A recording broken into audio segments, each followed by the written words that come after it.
নমস্কার বন্ধুরা, সকলে কেমন আছেন? আশা করি সকলেই ভালো আছেন। আমাদের village kitchen in the city Asansol যে চ্যানেল রয়েছে তাতে সকলকে স্বাগত। আজকে আমাদের রান্নাঘরে রান্না হবে ব্রোকলি চিংড়ি। আপনারা তো সকলেই ব্রোকলি রান্না করেন, কিন্তু আমি আজকে একটু অন্যরকম রান্না করব, মানে চিংড়ি দিয়ে ব্রোকলি। আশা করি আমি তো ইউটিউবে এখনো পর্যন্ত এই রান্না একটাও দেখিনি। এটা সম্পূর্ণভাবে নতুন একটি রান্না। আপনারা দেখুন, যদি ভালো লাগে অবশ্যই একবার প্রত্যেকে বাড়িতে বানিয়ে দেখবেন। চলুন এই রান্নাটা আমরা কিভাবে করি আপনাদের দেখিয়ে দিই। এখানে চিংড়ি মাছ আর এই যে ব্রোকলি। এটা আমি কেটে নিচ্ছি প্রথমে।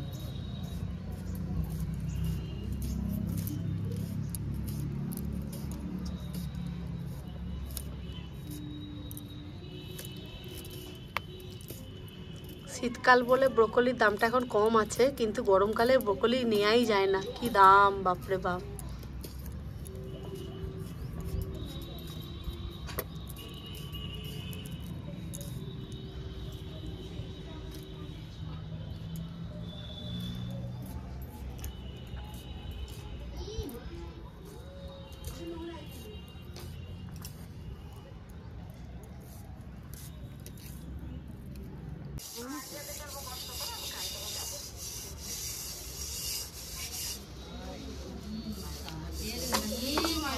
এখন উনুনটা পুরোপুরি আমাদের ধরে গেছে। এখন আমি কড়াটা বসিয়ে নিচ্ছি।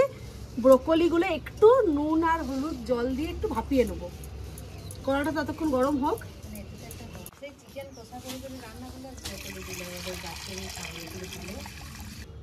জলটা ভালো করে গরম হয়ে গেছে। এখন আমি ব্রোকলিগুলো ধুয়ে ওতে আগে দিয়ে দিচ্ছি।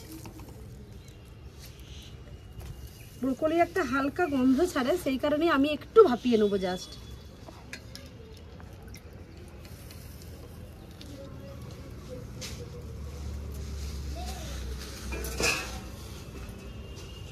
নুন,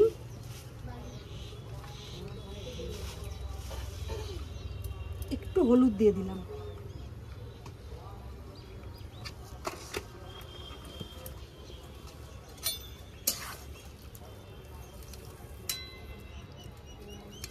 চাপাটা একটু দিয়ে দিলাম।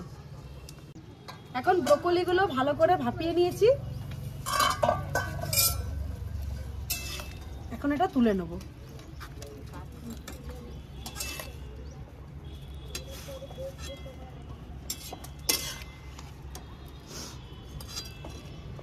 আর চিংড়ি ব্রোকলি রান্না করব, তাই চিংড়ি মাছগুলো অর্চনা নুন আর হলুদ মাখিয়ে দিয়েছে ধুয়ে। এখন আমি এটাকে ভেজে নিচ্ছি প্রথমে।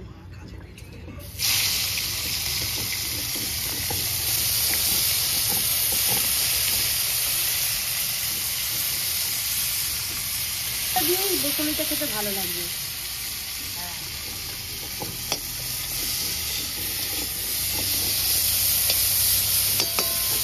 চিংড়ি মাছগুলো খুব ভালো করে ভাজা হয়ে গেছে।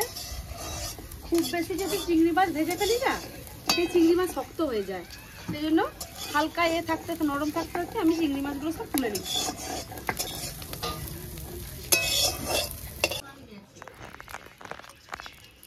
এইতে আরো একটু তেল দিয়ে দিলাম। ব্রোকলিগুলো ভাপানো ছিল, সেগুলো একটু ভেজে নেবো।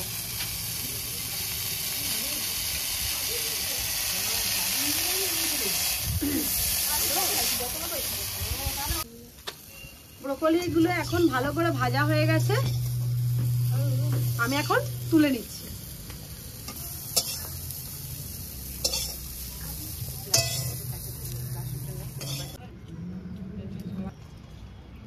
তেলটা দিয়ে দিলাম।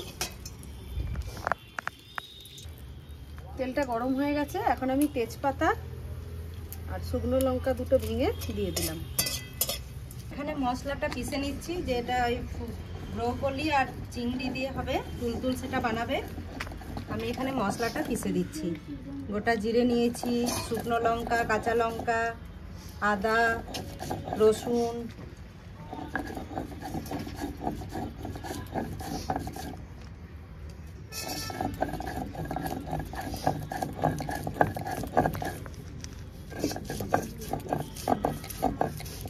গোটা জিরে দিলাম ফোড়নের জন্য, একটু গোটা গরম মশলা দিলাম।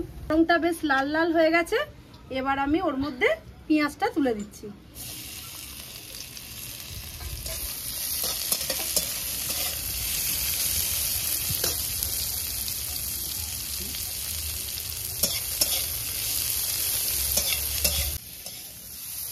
পেঁয়াজটা যাতে তাড়াতাড়ি নরম হয়ে যায় সেই জন্য আমি একটু নুন দিয়ে দিলাম,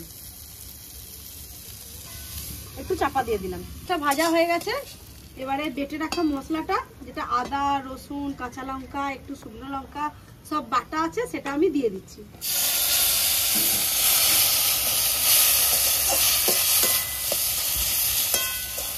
বাটা মশলার কত সুন্দর গন্ধ বেরিয়ে রাখা একটা টমেটো ছোট ছোট করে দিয়ে দিলাম। মশলাটা খুব ভালো করে এই যে কষা হয়ে যাচ্ছে, আর একটু সামান্য কষবো, খালি টমেটোগুলো গলবে। আমি এবার ব্রোকলিগুলো তুলে দেবো।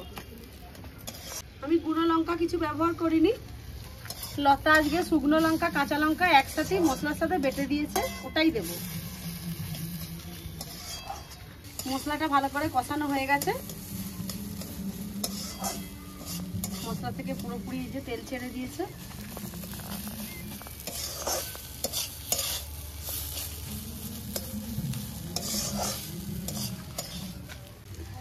এবারে আমি ব্রোকলিগুলো দিয়ে দেবো।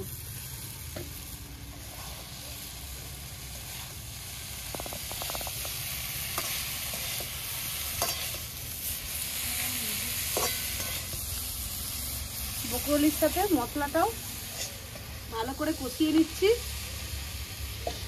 তার সাথে আমি চিংড়ি মাছ, ভেজে রাখা চিংড়ি মাছগুলোও দিয়ে দেবো।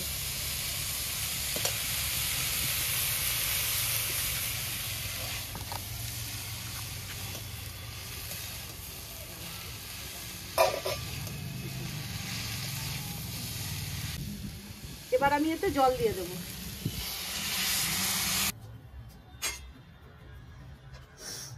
একটু নুনটা কম, একটু নুন দিয়ে দিলাম। দিদি হচ্ছে রান্নাটা করে দিয়েছে, আমি এই যে একটু গরম মশলাটা আর ধনে পাতা উপর থেকে ছড়িয়ে দিচ্ছি।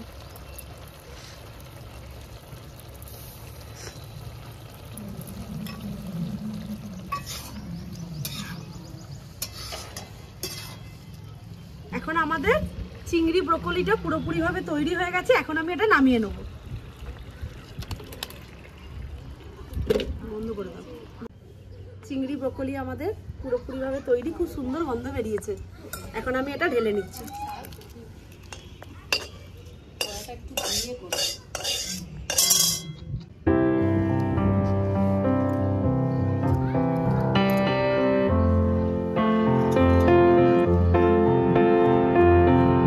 Village kitchen in the city Asansol চ্যানেলে আজ আমাদের ব্রোকলি চিংড়ি পুরোপুরিভাবে তৈরি। আপনারাও অবশ্যই একদিন বানাবেন বাড়িতে, কেমন হয়েছে আমাদের অবশ্যই কমেন্ট বক্সে জানাবেন। গন্ধটা কিন্তু দারুণ বেরিয়েছে।